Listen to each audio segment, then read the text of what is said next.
I haven't done a video in a very long time.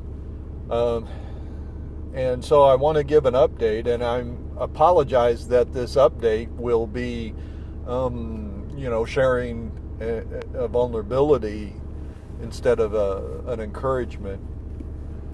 But, this journey we're on is filled with valleys and mountains, and that's just the way of it. I mean, and I think we have to accept both valleys and mountains as a part of the experience. You're not going to always be on a mountaintop with the Lord, and you're not going to always be in the valley.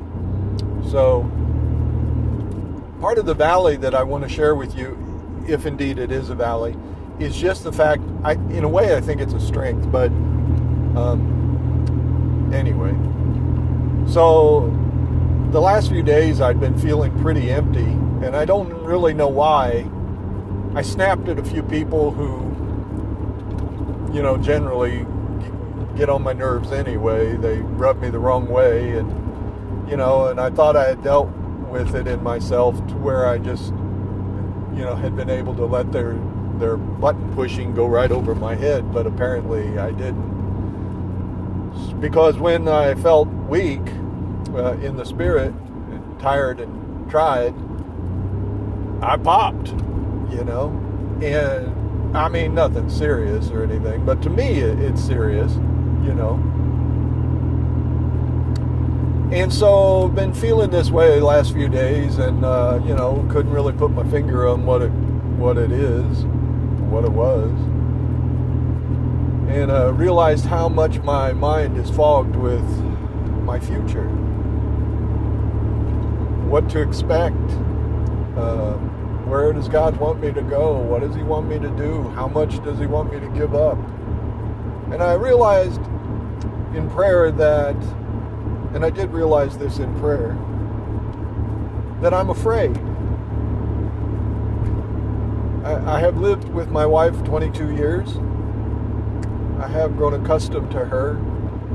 I've grown accustomed to the intimacy of having someone to share things with, to bounce things off of, to take on a portion of the daily tasks that we all deal with, things that seem so simple to some people, like a bank account and things like that I haven't done for over 20 years. These things scare me. Insurance.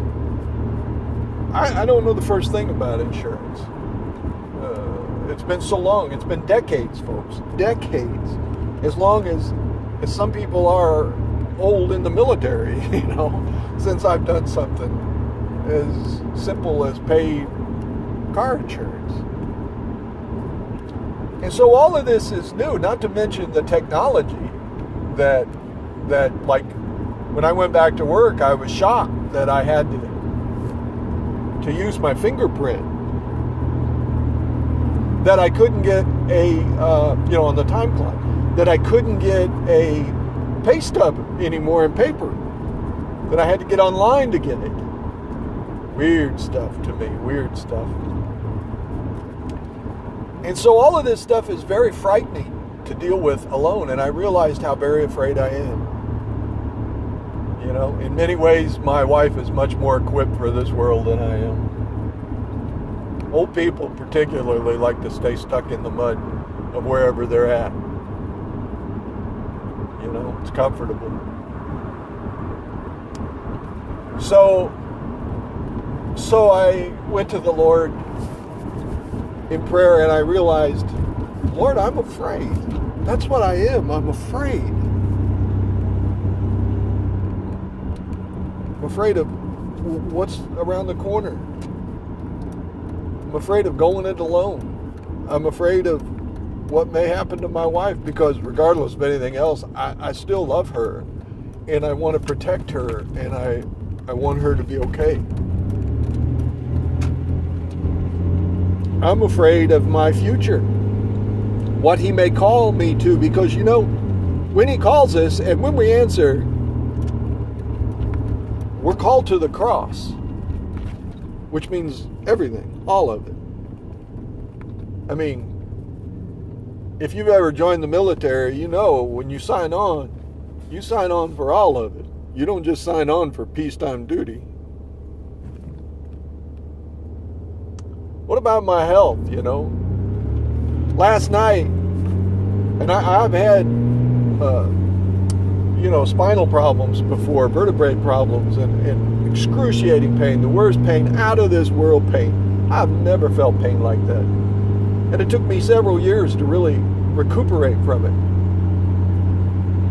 And last night, my back, I bent back in a chair and my back stabbed me. And, immediately I went to prayer because I felt no other option, And that's usually when God shows up, when there's no other option. But I felt no other option, so I went to Him in prayer. And,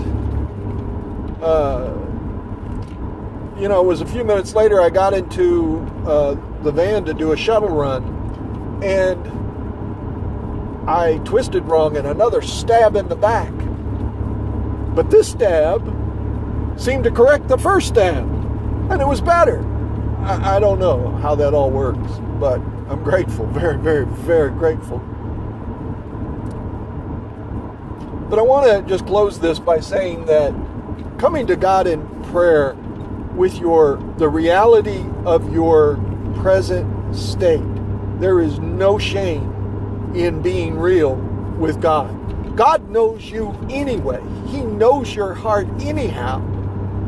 And when you come to Him in honest prayer of your weaknesses, of your vulnerabilities, of your fears, He sees that you're being real with Him. He sees that you're being real with yourself, and He can deal with that. But if you come to Him all blustery, phony and full of baloney, first He has to get through that to get to where He can deal with it. So I'm grateful. I really am grateful. And a friend of mine told me a story, a brother in the Lord told me a story last night. He said the end of the story, the Lord will often answer a yes or no to our questions, but He always answers, trust me. There's always an implicit trust me in there somewhere. And I think that is what it comes down to. Trust me. We just have to trust Him. So, I encourage you, whatever He's calling you to, whatever act of obedience you have to do, trust Him. And I would also encourage you to try, and this is the walk I'm in right now, of not projecting so much so far down the future. He can make things happen like this, and I know that. He's done it so many times in my life. So we have to just trust Him, and trust in His timing too.